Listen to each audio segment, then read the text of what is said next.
I could literally start immediately. We mow it. I could start immediately. We mow it. How you like that, dude? We mow it. We on, baby. Anyway, Sirhan kills Robert Kennedy, and Democrats go to the fucking convention in Chicago. Richard Daley and the fucking yippies show, and then we had another time like this. Far way out left yippies making a noise and wanting it to be a riot at the Democratic National Convention, not the Republican. They were like Nixon. There's another time like that it was like, yeah, we all know Nixon's a dick, but let's fuck with the Democrats. Let's go after the liberal side of things. And there was gas, there's horses running fucking over people. Insane. So it was like the Democrats came across as this fucking chaotic bunch. Yep. They end up with McGovern and nobody gives a fuck. It's just this bad sort of like fucking the Democrats represent chaos and drugs and all this stuff. And there wasn't a thing of like, let's get together behind McGovern to beat Nixon. That just was not going to happen. So Nixon fucking finally, after all those years of his long life in politics, having been vice president for fucking Eisenhower, having been a senator and during the McCarthy hearings, all this stuff, he ends up being president of the United States in 1960. And he gets the people, he does the moral majority, the people or what do you call them? The silent majority. The silent majority. Still and all the guys in hard hats who hated hippies. And he counted on that. And he won. Yeah, it's coming again. We're doing the same thing. Same thing. Exact same thing. Same thing. So then you get to Nixon through 4 years and he gets to 72. Now I have a question. Was the press gay back then like they are now? Were they like totally like... Well, it was a different bunch. You got like Dan Rather and fucking, I mean, I'm forgetting all these guys' names. It was never this partisan though, right? No, because there was the CBS News, which was Walter Cronkite, and there was NBC and ABC. That was the news was you chose between three dudes. And there was David Brinkley, and they had Meet the Press. They had some stuff they even still have now. Yeah. But it was the press was centralized. There wasn't this sort of like, the written press was pretty out there.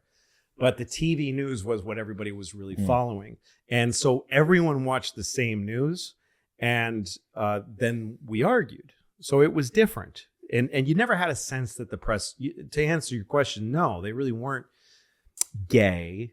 Shane, I don't agree with using gay that way. He's even making me sound gay because I'm so upset with him. My God. So, well, like Cronkite. Cronkite was a picture. It's funny to actually be gay when you're being gay. It's the best. Like to be mad about something. Get a coaster for that. Stop it. Stop it. Especially this angry gay. Stop it. Shane. What's more terrifying? No, that would be if you had two gay dads. There would have been one who's like, Shane, just don't make him mad. Shane, what the fuck are you saying to him? Shane. It could be the most terrible. That's the most scary, getting yelled at. By your gay dad. I knew a gay. I knew a number of gay dads and two moms when I was raising my kids. A lot of their friends had gay dads, and I saw it's the same as any other stereotype. There are many kinds of heterosexual parents. There are soft-hearted, useless heterosexual parents. There are distracted, narcissistic, I think I can change my kid's life parents that are heterosexuals. And there's just fucking like, got it, gets it, doing the tough work heterosexual parents. And it's the same in my experience with gay moms and gay dads. I've known gay dads who are just like hard tack fucking, I'm not fucking this up. Yeah. But also I know it's his life. That like I've known so many kinds, but they all sound like this. But anyway, not really. Kick the ball. Not Kick really, it, but it's Tyler. more- Go. it's more At fun. the fucking T-ball Well, that's game. what a straight dad sound like. Yeah. But so Gay dads are great. gay dads are great. Every single one of them. Yeah. Walter Cronkite has two great moments that show you what the press was back then. There's the moon landing, and there's Kennedy getting killed.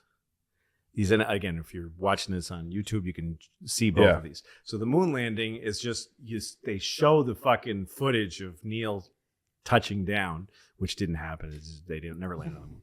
And then they cut to Cronkite. What's his name? That was What's your that? boy. That was Kubrick, dude. He did the moon landing. Kubrick did the Yeah. That's why they gave him all the lenses. Yeah, he Yeah. used the lenses for Barry Lyndon.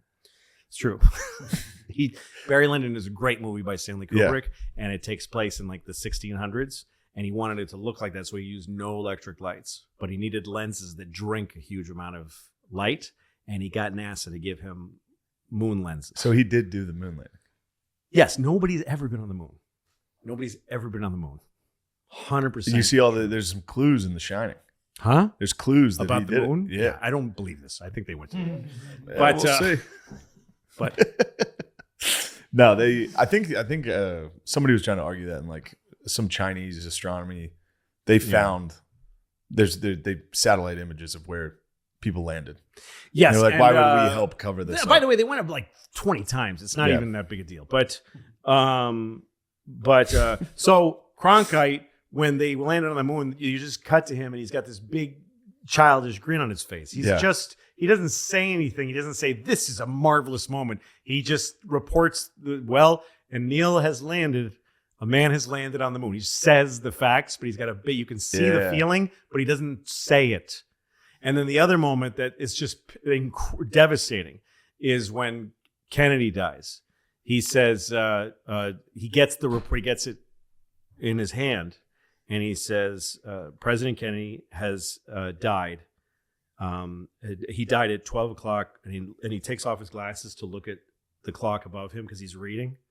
To look at the clock above him and says, and that's 3 o'clock Eastern Standard Time. He just reports that Kennedy has died and reports the time, and he looks at his local clock, and then he puts his glasses back on, and he goes, Sports. and he just swallows. Vice President Lyndon Johnson is to be sworn into. And there's this moment between where he's taking in that the president of the United States is dead, which without even thinking about who it was just horrible. Yeah. And then that he probably knew him, you know? So, but that was he didn't grandstand, you watch the news now and they're just like, and they're just feeling shit. Yeah. And it's horrible. They are not supposed to, when I worked for Letterman, the Yankees were in the World Series. And I got caught up in it, and because I'm a New Yorker, I'm a Boston guy, but I just got caught up in it. It was fun. So we took Larry Bud Melman, this character that Letterman had, to the game and interviewed the players, and then I got to be in the press box during the game. And me and a friend of mine who was a writer were sitting there watching the game, and we're cheering when the Yankees hit, and then we look and everyone's staring at us like, "What the fuck are you doing? You don't cheer in the press box." Like it was like we're all fans of something, but shut the fuck up. I think that shit's gone. I think that's all really certainly. Gone. But anyway, so Nixon serves. Also, one more thing about Kennedy, dude. Why go to the moon? It's probably my favorite speech.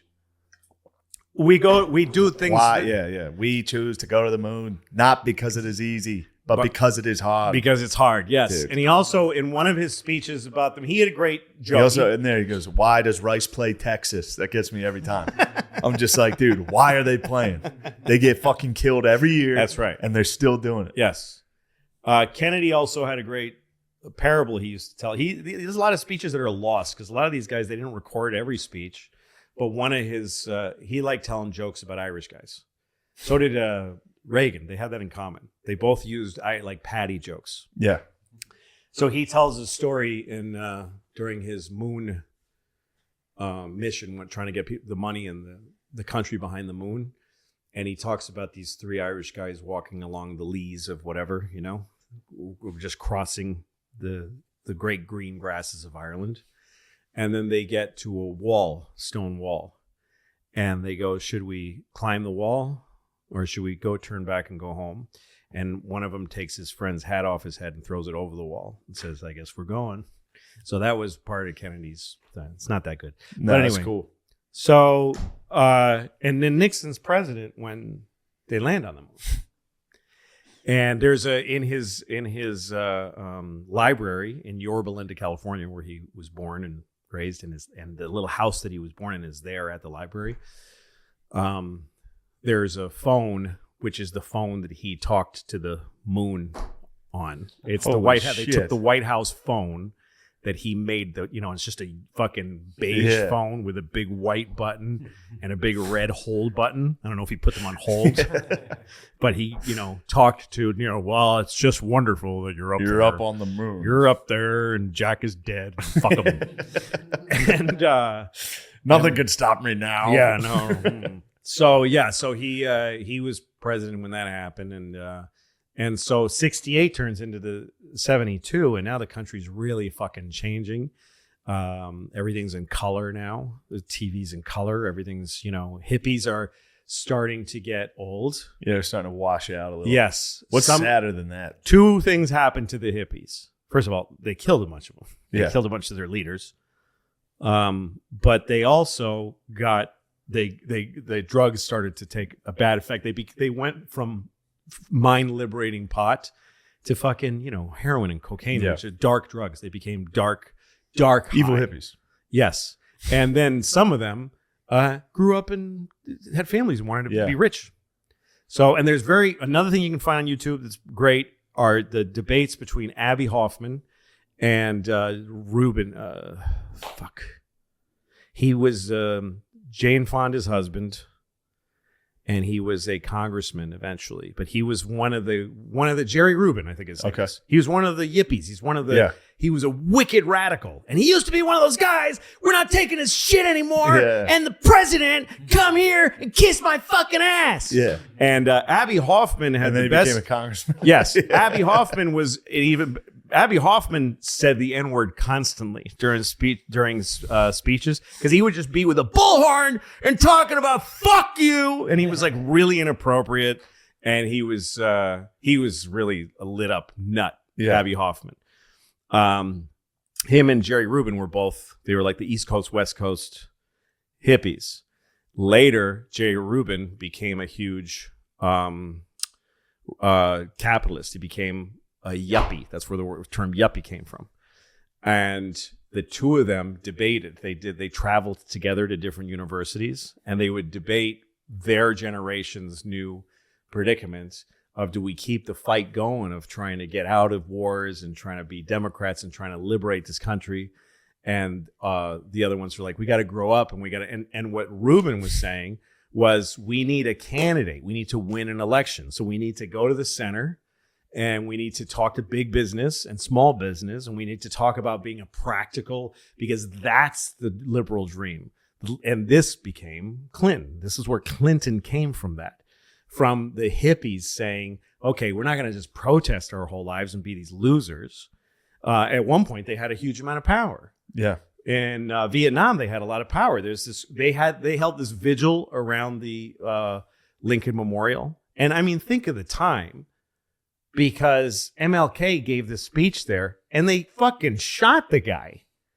And I remember being at the Lincoln Memorial with my kids and saying that this spot, the steps of the Lincoln Memorial, is it's a place you can really understand American history from. Because you look that way, you see Washington, and that was the creation of our country, right? And then you see the Capitol, which was the growth of this legislature. But there's Washington, which was the creation of the country and revolution. And then there was Lincoln, who kept it together as a union, who that was the second step.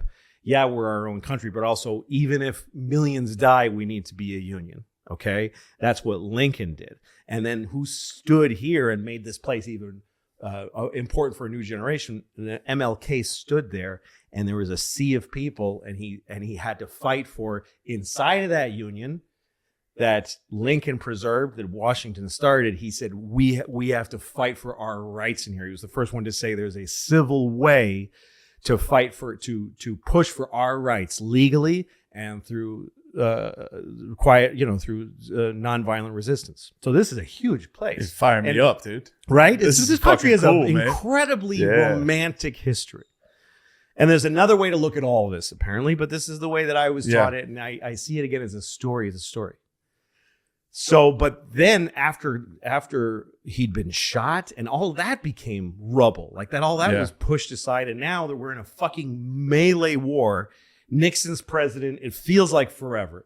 It just feels like Nixon's never not going to be president. He was a psychotic. He's taking drugs. He's drinking a lot. He was so racist. He was like, there's tapes of him saying about Italians. He's like, I don't like Italians. They smell different. He says that on tape. And he was right. Well, depends on if they've been cooking.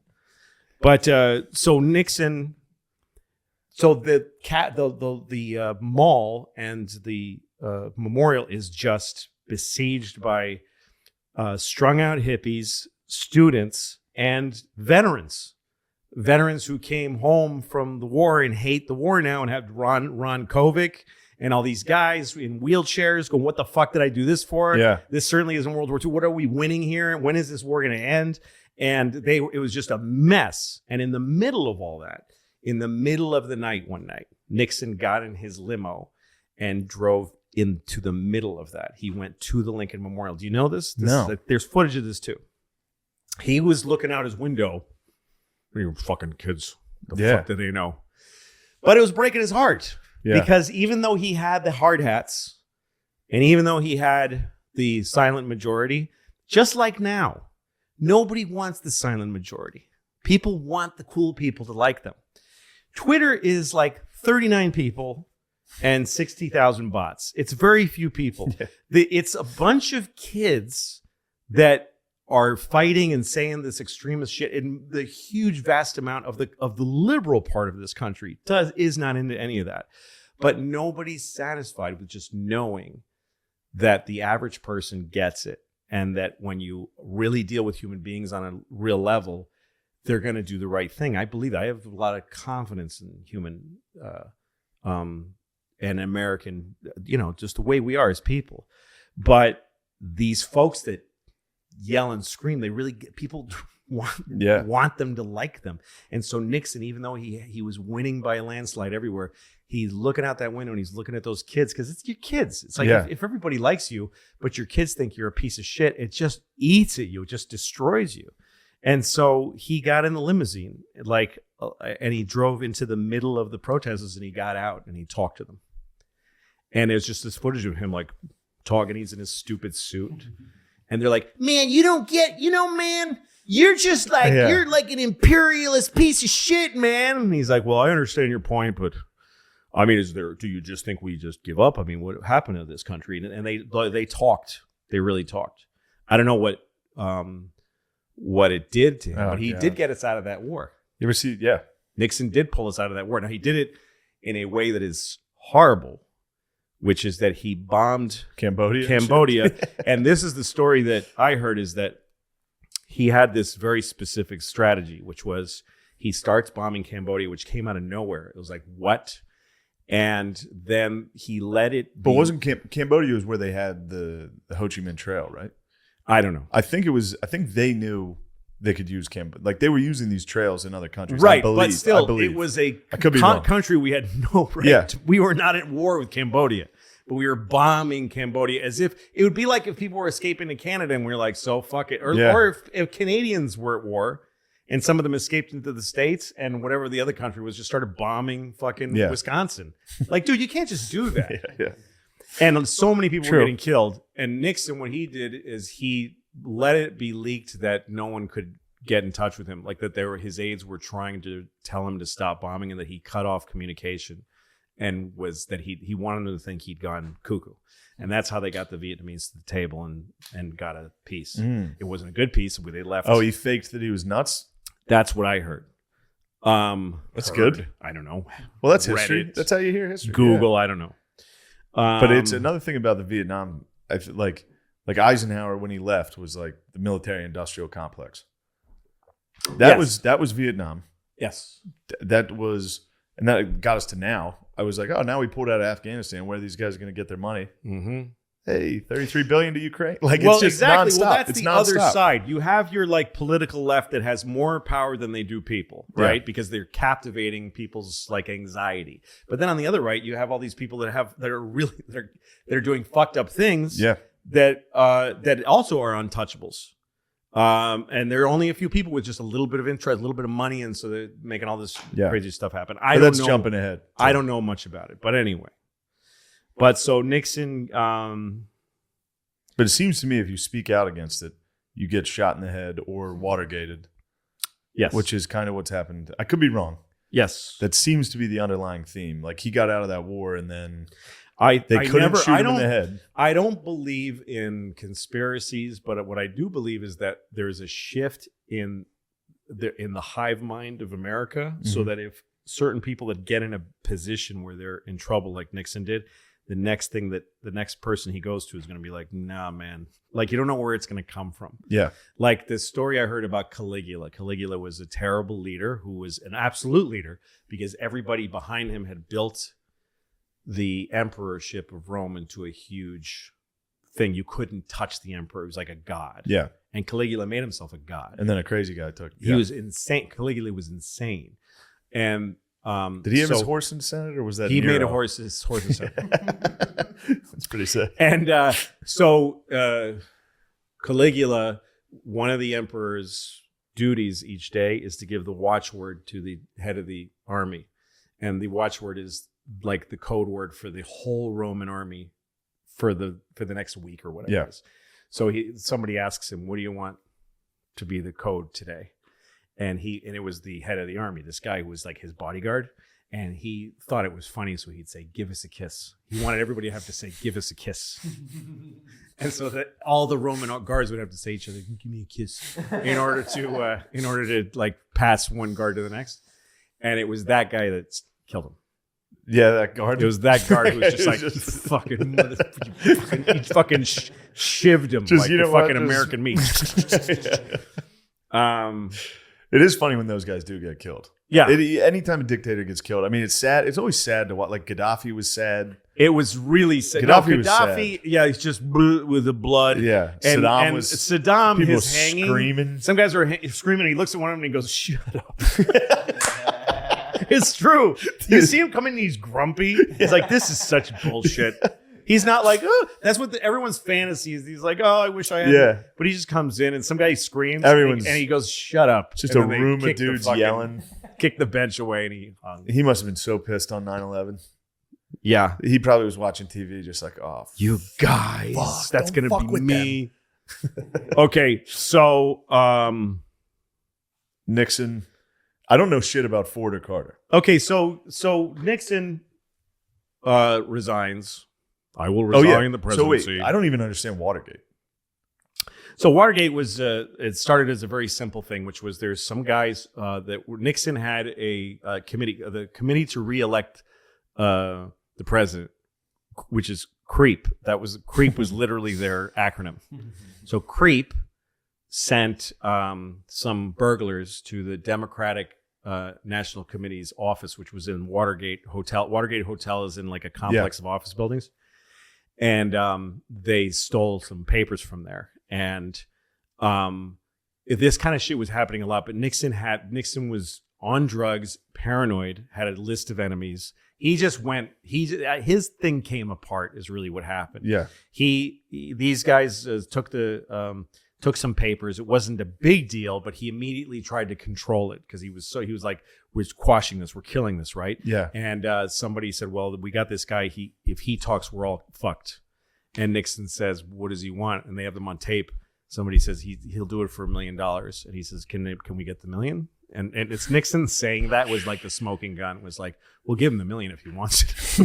Like, well, give him $1 million. What are you even talking about? If you're president, you can't say that out loud. It's Yeah. crazy. But he had too much. He wasn't delegating enough, and so one by one, the investigative reporters at the time were really diligent, and they turned against a lot of pressure.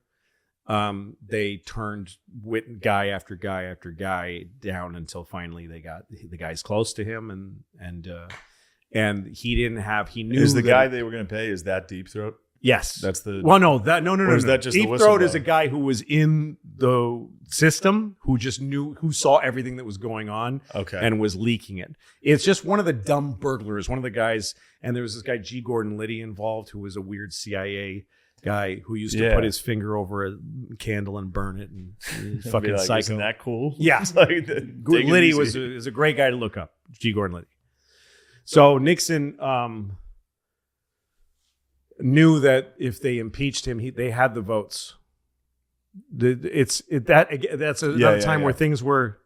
I want to go back because there's a guy I remembered now. Which is one of my not countrymen, but citymen from Boston is Tip O'Neill.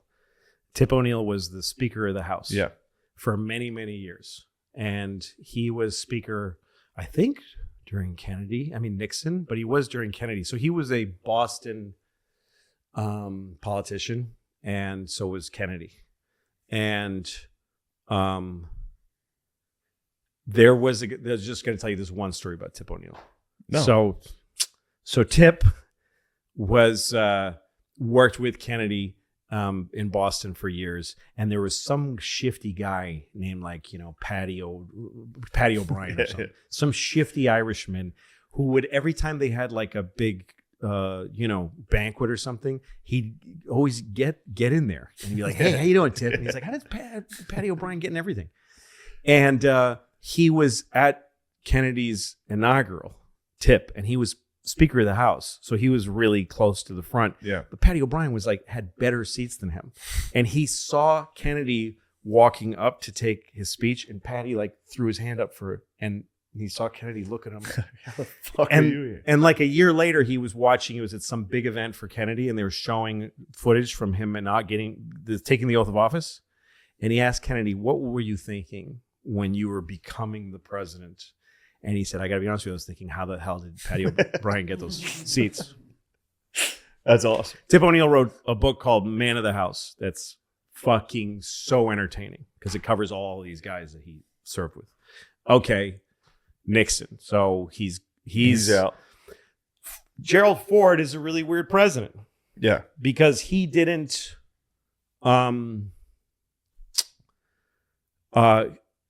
want to be president. He was just Nixon's vice president.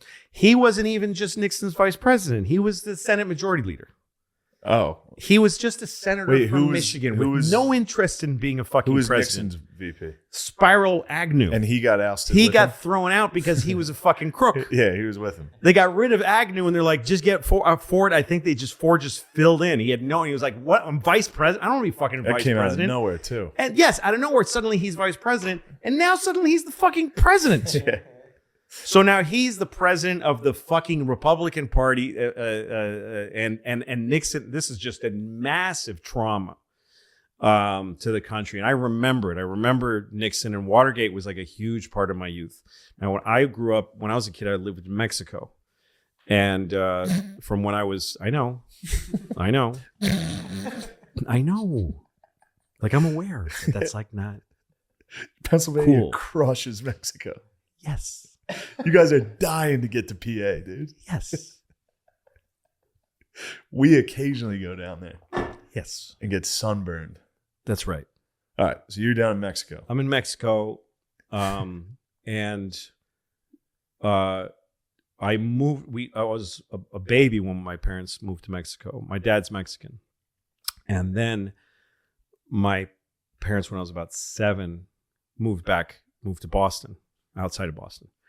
And I remember coming to America. I remember my first memories were in Mexico in the 70s. So you think Mexico's bad now. In the 70s, it was like my mom only made carnation milk with powder because the milk was always rotten because there was no refrigeration, was just not good. It was a hot place. It was also beautiful. My memories are very beautiful from Mexico and still are. It's a wonderful country. Yeah, of course.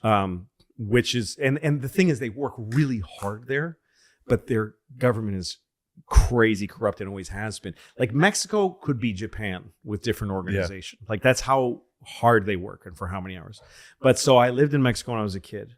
And then we moved to America, and coming to America, which was like this shiny country full of cheerful people where all the floors are straight, like it's right angles, air conditioning, and just a cleanness and an honesty, and the idea that when they told me about like the president, like that it's a democracy. Mexico was a democracy, but everybody knew it was corrupt. And I got obsessed with the idea of the president of the United States. That's where it became a thing to me. And the president at the time was Nixon. And